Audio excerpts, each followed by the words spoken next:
ہمارے پیارے نبی حضرت محمد صلی اللہ علیہ وآلہ وسلم نے جو تعلیم دی ہے اس میں بھی سب سے زیادہ زور عقیدہ توحید پر دیا گیا ہے۔ توحید کا مطلب ہے اللہ کو ایک ماننا۔ توحید عربی زبان کا لفظ ہے جس کی اردو میننگ ہے ایک اور یکتا، جاننا اور ماننا۔ اب دین میں اس کے بارے میں کیا احکامات ہے؟ یہ کہ ہم نے پختہ یقین کے ساتھ اس بات کو ماننا ہے کہ اللہ تعالیٰ اپنی ذات میں ایک ہے، اس جیسا کوئی دوسرا نہیں، اور اس کی صفات میں بھی اس کا کوئی شریک نہیں۔ مطلب اللہ تعالیٰ رحیم ہے، رازق ہے، اس کی طرح کوئی دوسرا نہیں ہو سکتا اور نہ ہی کوئی رحم کر سکتا ہے۔ بچے مثلاً کوئی ایک بندہ 2-3 لوگوں کے لیے تو اچھا ہو سکتا ہے، اس پر مہربان بھی ہو سکتا ہے، لیکن اللہ تعالیٰ کی طرح رحمان نہیں ہے، رحم نہیں کر سکتا۔ اللہ تعالیٰ سب کے لیے ایک جیسا ہے۔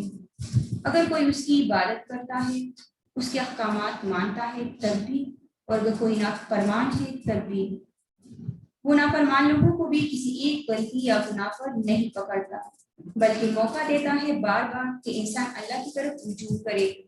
اسی طرح اگر کوئی نافرمان ہے یا عبادت گزار ہے، وہ سب کو ایک ہی طرح رزق دیتا ہے۔ ہاں صرف اتنا ہے کہ آزمائش کے لیے کسی کو کم اور کسی کو زیادہ دیتا ہے۔ یہ کم دے کر اللہ تعالیٰ یہ آزماتا ہے کہ بندہ اس حالت میں کیا کام کرتا ہے، وہ سب شکر کرتا ہے یا نا امید ہوتا ہے مجھ سے۔ اس طرح زیادہ دے کر تب بھی وہ اللہ تعالیٰ آزماتا ہے کہ اس حالت میں وہ مجھ سے غافل ہوتا ہے یا ان چیزوں پر میرا شکر ادا کرتا ہے، میرے راستے میں اس کو خرچ کرتا ہے۔ خلاصہ یہ ہے کہ جب ہم سچے دل سے اللہ تعالیٰ کو ایک مانیں تو اس کو توحید کہتے ہیں۔ آگے ہے توحید کی دلیل۔ دلیل ثبوت کو کہتے ہیں۔ ہم کہتے ہیں کہ اللہ ایک ہے، اب اس کا ثبوت کیا ہے کہ اللہ ایک ہے؟ تو آگے دیکھیں، جب ہم کوئی چیز دیکھتے ہیں تو ہمارا ذہن خود بخود اس کے بنانے والے کی طرف چلا جاتا ہے۔ اسی طرح جب ہم کائنات کو دیکھتے ہیں تو اس نتیجے پر پہنچتے ہیں کہ اس کا بھی کوئی بنانے والا ہے۔ آگے دیکھیں، کوئی بھی عقل مند انسان اس حقیقت کا انکار نہیں کر سکتا۔ اسی طرح ہم دیکھتے ہیں کہ ساری کائنات کا نظام اچھی طریقے سے چل رہا ہے۔ سورج، چاند اور ستارے اپنے مقررہ وقت پر طلوع اور غروب ہوتے ہیں۔ طلوع کا مطلب ہے نکلنا، غروب ڈوبنے کو کہتے ہیں۔ موسم اپنے اپنے وقت پر بدلتے ہیں اور پودے مقررہ وقت پر پھل پھول دیتے ہیں۔ یہ بہترین نظام ویسے ہی وجود میں نہیں آیا، بلکہ اس کا ایک خالق ہے اور وہی اس نظام کو چلا رہا ہے۔ بلکہ جب ہم کسی چیز کو دیکھتے ہیں تو ہم یہی سمجھتے ہیں اور سوچتے ہیں کہ اس چیز کو کسی نے بنایا ہے، چاہے کرسی ہو، میز ہو، پینسل ہو، کوئی چھوٹی چیز ہو یا کوئی بڑی چیز ہو، ہم یہی سمجھتے ہیں کہ اس کو کسی نے بنایا ہے۔ اور یہ حقیقت بھی ہے کہ ہر چیز کا کوئی نہ کوئی بنانے والا موجود ہے۔ کوئی بھی چیز خود بخود نہیں بن سکتی۔ تو جب اس عارضی دنیا کی اتنی معمولی چیزیں خود نہیں بن سکتی تو پھر خود سوچی کہ اتنی بڑی دنیا خود بخود کیسی بن سکتی ہے۔ یعنی کہ بہترین نظام دن رات اور گرمی سردی کا یہ بہترین نظام کیسے بغیر کسی بنانے والے اور بغیر چلانے والے کی کیسے چل سکتا ہے؟ اس کو کوئی چلا رہا ہے، اور جو چلا رہا ہے وہ ایک ذات ہے، وہ واحد ہے، اس کا کوئی شریک نہیں، کوئی اس کا ہم رتبہ نہیں، برابر نہیں۔ آگے ہے اللہ تعالیٰ کا ارشاد ہے لو کان فیہما آلہۃ الا اللہ لفسدتا۔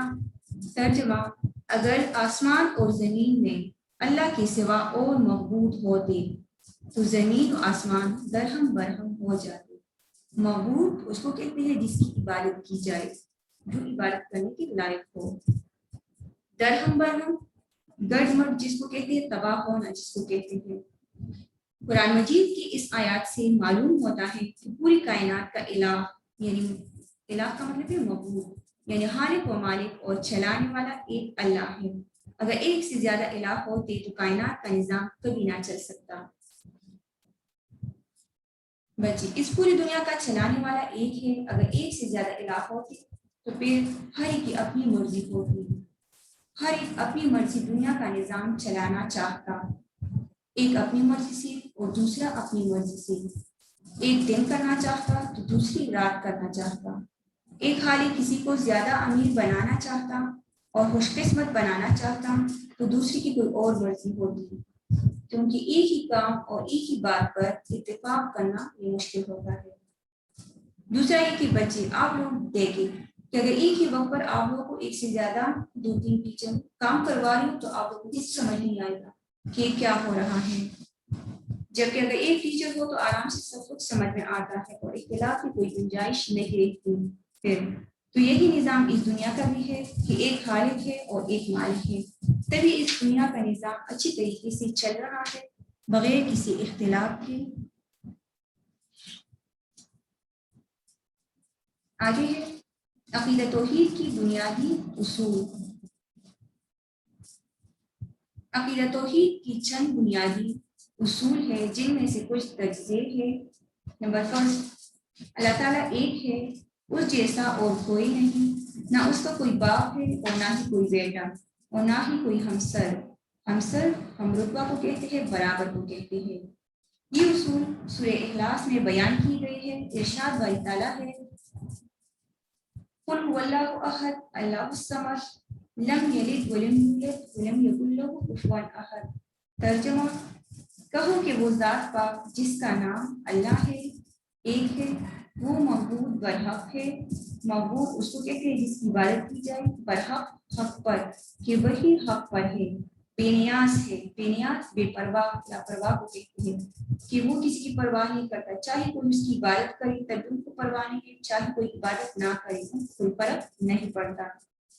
نہ کسی کا باپ ہے اور نہ کسی کا بیٹا اور کوئی اس کا ہمسر نہیں۔ ہم نے اللہ کو ایک ماننا ہے، اس کے ساتھ کسی کو شریک نہیں ٹھہرانا۔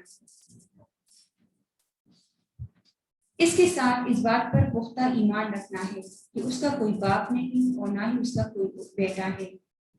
جیسے عیسائی لوگ ہیں وہ اللہ کو تو ایک مانتے ہیں، لیکن وہ لوگ حضرت عیسیٰ علیہ السلام کو اللہ کا بیٹا کہتے ہیں، تو یہ بھی درست نہیں، اور نہ ہی ان کو مسلمان کہا جا سکتا ہے۔ مسلمان ہونے کے لیے یہ شرائط ضروری ہے کہ بندہ اللہ کو ایک مانے اور اس کے ساتھ کسی اور کو شریک نہ ٹھہرائے اور دل میں خیال تک نہ لے آئے کہ یہ کام کوئی اور بھی کر سکتا ہے۔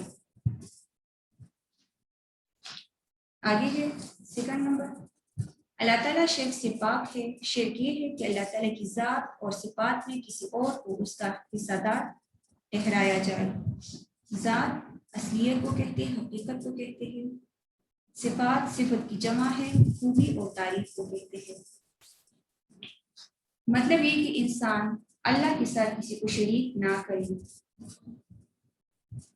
دوسرا یہ اور یہ بھی کہ اللہ ایک ہے، کوئی دوسرا اس کے ساتھ شریک نہیں۔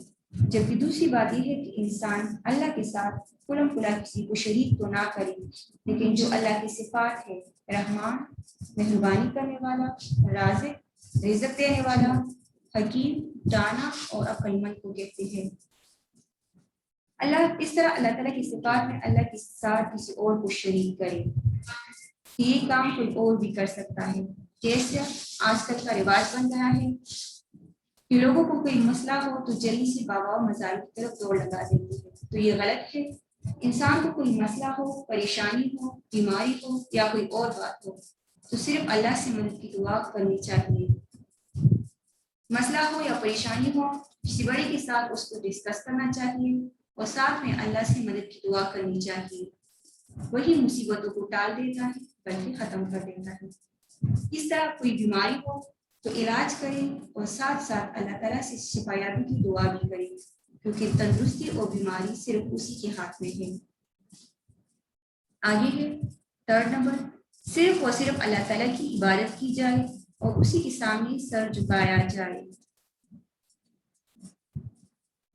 صرف اسی پر بھروسہ کیا جائے اور ہر مشکل میں اسی کو پکارا جائے، کیونکہ صرف وہی ہماری تمام حاجاتوں کو پورا کرتا ہے اور تمام مشکلات کو دور کرتا ہے۔ اس لیے ہم ہر نماز میں بار بار پڑھتے ہیں، ایاک نعبد و ایاک نستعین۔ ترجمہ، اے پروردگار ہم تیری ہی عبادت کرتے ہیں اور تجھ سے مدد مانگتے ہیں. آگے ہے اہدنا الصراط المستقیم، ترجمہ ہم کو سیدھے راستے پر چلا. بچے عبادت بندگی کو کہتے ہیں، کسی کی غلامی اور اطاعت کرنا. اب بندے کو کس کی اطاعت، غلامی یا بندگی کرنی چاہیے؟ تو ظاہری بات ہے اللہ تعالیٰ کی. آپ لوگ دیکھیں کہ جب لوگوں کو کوئی گفٹ دیتا ہے، چاہے وہ کوئی معمولی چیز ہو، 5-10 روپے کی چیز ہو یا زیادہ پیسوں کی، تو انسان کتنا خوش ہوتا ہے، بار بار اس کا شکریہ ادا کرتا ہے اور دل میں اس گفٹ دینے والے کا فرمان بردار بن جاتا ہے. تو بچے جب انسان ایک معمولی گفٹ دینے والے کا اتنا فرمان بردار بن جاتا ہے تو اللہ تعالیٰ کا کیوں نہیں، تو اس ذات کے تو ہم پر بے شمار اور بے انتہا احسانات ہے، بے شمار انعامات دی ہے اس نے ہمیں. اگر انسان صرف اپنے بدن کو دیکھ لیں تو حیران نہیں جائیں کہ ایک ایک باڈی پارٹ کتنا مکمل بنایا ہے اللہ تعالیٰ نے، اور وہ بھی مفت میں دی ہے ہمیں. ہمیں ان چیزوں کے لیے اللہ تعالیٰ کو کوئی پیمنٹ نہیں کی، کچھ دیا نہیں، تو پھر بندے کا فرض بنتا ہے کہ ہمیں جو مفت میں چیزیں ملی ہیں اس کا شکریہ ادا کریں. اب شکریہ ادا کرنے کا سب سے بہترین طریقہ کیا ہے؟ کیونکہ صرف تھینک یو کہنے سے تو اللہ تعالیٰ خوش نہیں ہوتا. اس کا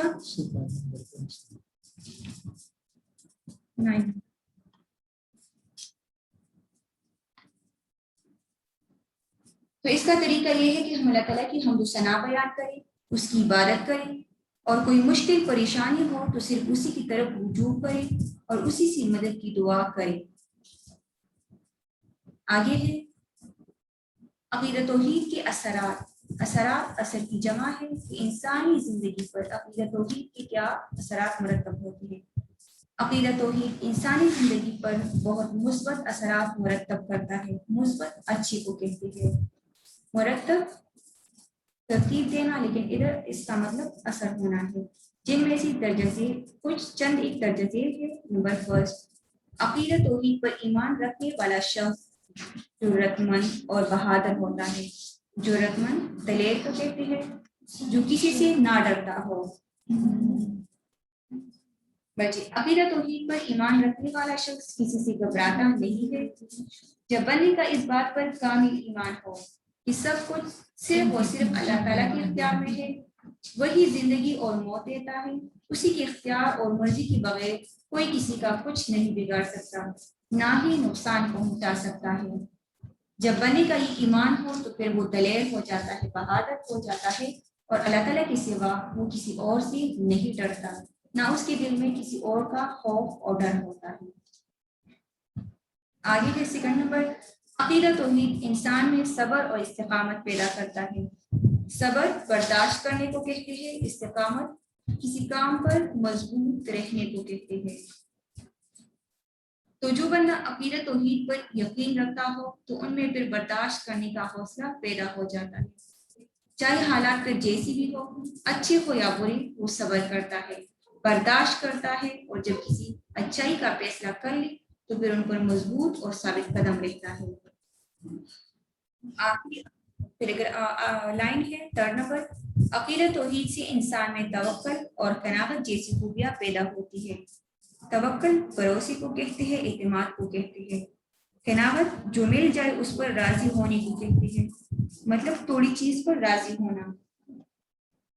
بچے جس بندے کا اللہ پر کامل ایمان ہو تو پھر وہ گھبراتا نہیں ہے، خراب حالات سے گھبراتا نہیں، بلکہ ان کا یہ ایمان ہوتا ہے کہ اللہ یہ حالات ٹھیک کرے گا، یہ صرف میری آزمائش ہے اور میں نے اس آزمائش میں کامیاب ہونا ہے. اس طرح وہ بندہ پھر اللہ تعالیٰ کی رضا میں بھی راضی ہونا سیکھ لیتا ہے، جو اس کو ملتا ہے اس پر راضی ہوتا ہے.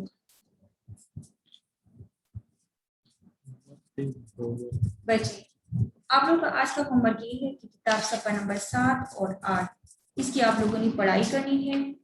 آپ لوگوں کو اس میں کوئی مشکل ہو، کس بات کی سمجھ نہ آئی ہو تو انشاءاللہ پھر آپ لوگ کل مجھ سے پوچھ سکتے ہیں، لیکن اس کی آپ لوگوں نے پڑھائی کرنی ہے. اللہ حافظ.